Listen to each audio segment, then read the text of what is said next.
Hello friends आज का topic alpha and beta से रिलेटेड है।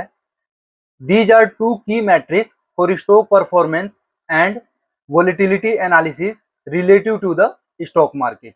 फ्रेंड्स, हम सबसे पहले अल्फा के बारे में बात करेंगे। Alpha shows a stock performance relative to the benchmark indices. मतलब जो अल्फा है वो स्टॉक की परफॉर्मेंस को कंपेयर करता है बेंचमार्क इंडाइसिस जैसे कि निफ्टी या सेंसेक्स के साथ।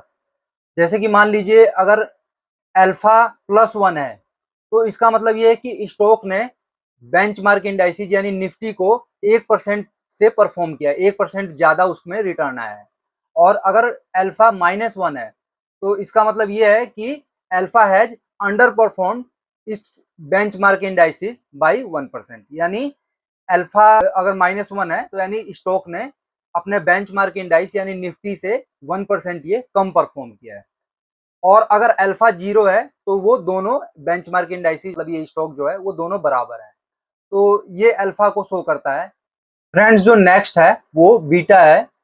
Beta compares the stock volatility with the market. मतलब ये स्टॉक्स की जो वोलेटिलिटी है उसको वो बेंचमार्क इंडाइसिस से कंपेयर करता है। फ्रेंड्स, अगर मान के चलिए कि बीटा 1 है तो निफ्टी और जो पर्टिकुलर स्टॉक है वो दोनों इन लाइन है विद ईच अदर, मतलब दोनों का जो वोलेटिलिटी है वो सेम है। और वहीं अगर ये बीटा 0.5 है तो क्या है कि बेंचमार्क इंडाइसिस से ये 50% कम वोलेटाइल है। यानी अगर मार्केट फ्लक्चुएट होगी तो ये जो पर्टिकुलर शेयर है वो 50% कम वोलेटाइल रहेगा। और अगर रिटर्न के मामले में भी ये जो अगर स्टॉक्स मान लीजिए 100% रिटर्न दे रहा है तो ये 50% रिटर्न देगा।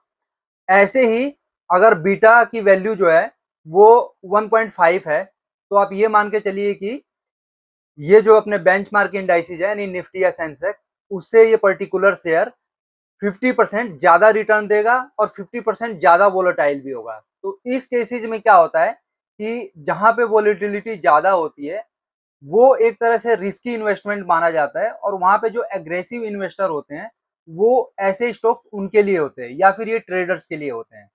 और जो कम वोलेटाइल स्टॉक्स होते हैं या जिनकी बीटा वैल्यू कम होती है वो खासकर कंजर्वेटिव इन्वेस्टर्स के लिए होते हैं। फ्रेंड्स, ये अल्फा कहाँ मैटर करता है? तो अल्फा खासकर म्यूचुअल फंड में फंड मैनेजर्स की कैपेबिलिटी उनके स्किल को शो करता है कि वो कितने एफिशिएंट हैं। अगर पॉजिटिव अल्फा लेके आ रहे हैं वो तो बेंचमार्क के अकॉर्डिंग तो ये मान के चलिए कि वो एक एक्टिव फंड मैनेजर है और वो एफिशिएंटली अपने फंड को मैनेज कर रहा है।